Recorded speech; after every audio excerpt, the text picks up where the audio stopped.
Assalamualaikum warahmatullahi wabarakatuh. Selamat pagi teman-teman semua. Perkenalkan, nama saya Kevin Filipe Bancin. Saya selaku moderator di kelompok ini, dan kali ini kami akan membahas tentang topik pembangunan koperasi dan peraturan perundang-undangan. Sebelum kami memulai, izinkanlah kelompok kami ingin memperkenalkan diri. Pertama adalah Bang Albert. Silakan Bang Albert. Baik, terima kasih moderator. Perkenalkan, nama saya Albert Ciano dengan BP 18 10 11 11 21. Selanjutnya. Baik, perkenalkan nama saya Nelty Rosa, BP 19 10 11 10 79. Baik, perkenalkan nama saya Saputra Trihidayat dengan nomor BP 19 10 11 10 08. Baik, perkenalkan nama saya Rosid Kurniawan dengan BP 19 10 11 10 70. Baik, perkenalkan nama saya Kuntum Hera Wulandia dengan BP 19 10 11 10 22. Baik, perkenalkan saya Ridia Rina Ramawati dengan nomor BP 19 10 11 10 48. Perkenalkan saya Azdia Karisa dengan BP 19 10 11 10 66. Baik, perkenalkan nama saya Ilham, BP 19 10 11 10 04.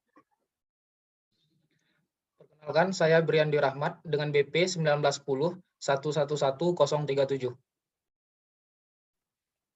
Baiklah, perkenalkan nama saya Widiawati Mukhtar dengan BP 19 10 11 10 55.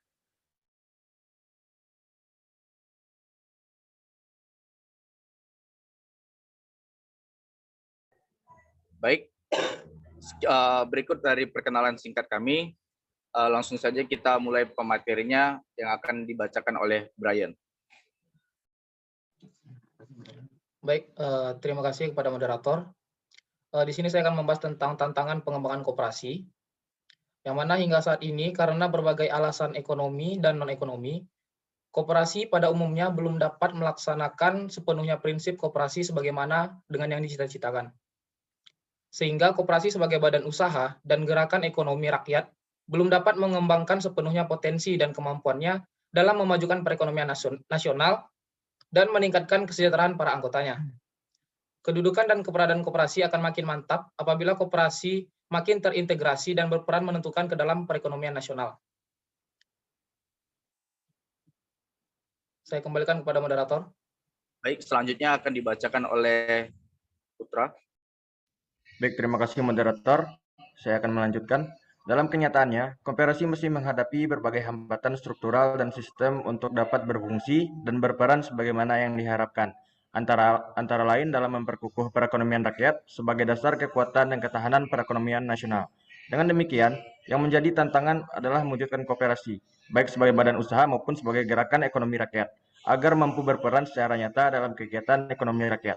Sebagai gerakan ekonomi rakyat, koperasi masih harus meningkatkan kemampuannya dalam menggerakkan dan menampung peran serta masyarakat secara luas.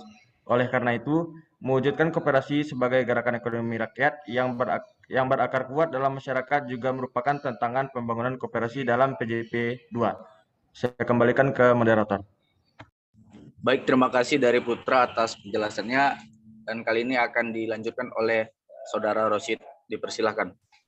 Baik, terima kasih moderator. Untuk selanjutnya ini mengenai kendala pengembangan koperasi.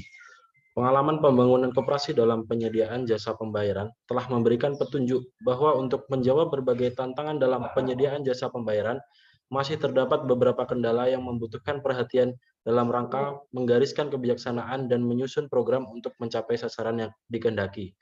Adapun kendala-kendala yang dihadapi dalam pengembangan koperasi, yaitu yang pertama, tingkat kemampuan dan profesionalisme sumber daya manusia koperasi yang umumnya belum memadai. Yang kedua, lemahnya struktur permodalan koperasi. Kemudian yang ketiga, rendahnya usaha pemupukan permodalan dari anggota dan dari dalam koperasi. Yang keempat, terbatasnya akses koperasi ke sumber permodalan dari luar. Baik, dikembalikan moderator. Baik, terima kasih atas penjelasan dari Saudara Rosid. Kali ini akan dilanjutkan oleh Widya. Dipersilakan Saudari Widya. Baik, terima kasih kepada moderator. Materi selanjutnya yaitu peluang dalam pengembangan koperasi. Undang-Undang Nomor 25 Tahun 1992 tentang Perkoperasian sebagai landasan hukum. Juga memberikan peluang yang diharapkan akan mampu mendorong koperasi agar dapat tumbuh dan berkembang menjadi lebih kuat dan mandiri. Selain itu, terdapat juga berbagai peluang lainnya dalam pembangunan koperasi dalam Repelita 6, diantaranya adalah kemampuan politik yang kuat dari pemerintah dan berkembangnya tuntutan masyarakat untuk lebih membangun koperasi dalam rangka mewujudkan demokrasi ekonomi yang berlandaskan Pancasila dan Undang-Undang 1945. Sementara itu, makin terbukanya perekonomian dunia turut pula menciptakan berbagai peluang baru bagi koperasi. Di antaranya adalah makin terbukanya pasar internasional bagi hasil produksi si koperasi Indonesia, serta makin terbukanya kesempatan kerjasama internasional antar gerakan koperasi di berbagai bidang. Kembalikan pada moderator. Baik, terima kasih atas penjelasan dari Saudari Widya. Selanjutnya akan dilanjutkan oleh Saudari Azlia. Dipersilahkan. Terima kasih moderator. Selanjutnya adalah arahan dalam pengembangan koperasi. Pembangunan koperasi sebagai wadah kegiatan ekonomi rakyat diarahkan agar semakin memiliki kemampuan menjadi badan usaha yang efisien, menjadi gerakan rakyat yang tangguh, dan berakar dalam masyarakat sehingga mampu memajukan kesejahteraan ekonomi anggotanya. Pembangunan koperasi juga diarahkan menjadi gerakan ekonomi rakyat yang didukung oleh jiwa dan semangat yang tinggi dalam mewujudkan demokrasi ekonomi berdasarkan Pancasila dan Undang-Undang Dasar 1945. Pelaksanaan fungsi dan peranan koperasi dapat ditingkatkan melalui upaya peningkatan semangat kebersamaan, meningkatkan peran aktif masyarakat dalam menumbuh kembangkan koperasi, meningkatkan kesadaran, kegairahan, dan kemampuan berkoperasi di seluruh lapisan masyarakat. Dikembalikan kepada moderator. Baik, terima kasih atas penjelasan dari Azlia. Selanjutnya akan dijelaskan oleh Saudara Ilham. Baik, dipersilakan. Baik, terima kasih moderator. Selanjutnya sasaran dalam pengembangan koperasi. Sasaran operasional pembangunan koperasi dalam rencana pembangunan 5 tahun ke depan yaitu yang pertama, semakin meningkatnya kualitas sumber daya manusia koperasi yang berdampak pada semakin meningkatnya kemampuan organisasi dan manajemen koperasi. Kedua, semakin meningkatnya pemanfaatan, pengembangan, dan penguasaan teknologi tepat guna. Yang ketiga, semakin kukuhnya struktur permodalan koperasi. Keempat, semakin kukuhnya jaringan usaha koperasi secara horizontal dan vertikal. Yang terakhir, semakin berfungsinya dan berperannya lembaga gerakan koperasi. Saya kembalikan lagi pada moderator. Baik, terima kasih atas penjelasan dari Ilham. Selanjutnya akan dijelaskan oleh Saudari Lydia. Baik, dipersilakan Saudari Lydia. Baik, materi selanjutnya yaitu kebijakan dalam pengembangan koperasi. Yang pertama yaitu meningkatkan akses pangsa pasar.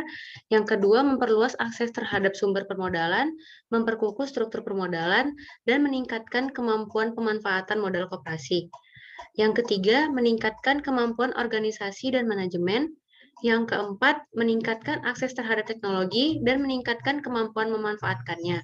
Dan yang terakhir yaitu mengembangkan kemitraan. Saya kembalikan kepada moderator. Baik, terima kasih atas penjelasan dari Saudari Lydia. Selanjutnya dan yang terakhir adalah penjelasan dari Saudari Nelty. Dipersilahkan. Baiklah, saya akan menyampaikan kesimpulan dari materi yang kami presentasikan. Pembangunan koperasi harus didukung agar dapat tumbuh dan berkembang menyesuaikan dengan perkembangan zaman di era globalisasi yang begitu masif. Jangan sampai koperasi di Indonesia tertinggal dan hilang eksistensinya di tengah masyarakat karena dianggap kuno dan ketinggalan zaman. Koperasi memiliki peran yang sangat penting dalam memajukan ekonomi rakyat. Meskipun terdapat banyak tantangan, kendala, dan peluang dalam pembangunan koperasi, namun koperasi juga memiliki saran dalam pembangunan koperasi yang secara umum adalah koperasi yang makin maju, makin mandiri, dan makin berakar dalam masyarakat, serta menjadi badan usaha yang sehat dan mampu berperan di semua bidang usaha, terutama dalam kehidupan ekonomi rakyat sesuai dengan sasaran tersebut. Saya kembalikan kepada moderator. Baik. Terima kasih dari penjelasan dari Nelty Rosa. Baik, sekian dari presentasi kita. Mohon maaf jika ada yang salah. Baik, saya akan menutupnya dengan pantun. Siang-siang pergi ke kota. Jangan lupa beli alpukat. Demikian presentasi kita. Semoga bisa bermanfaat. Terima kasih, teman-teman.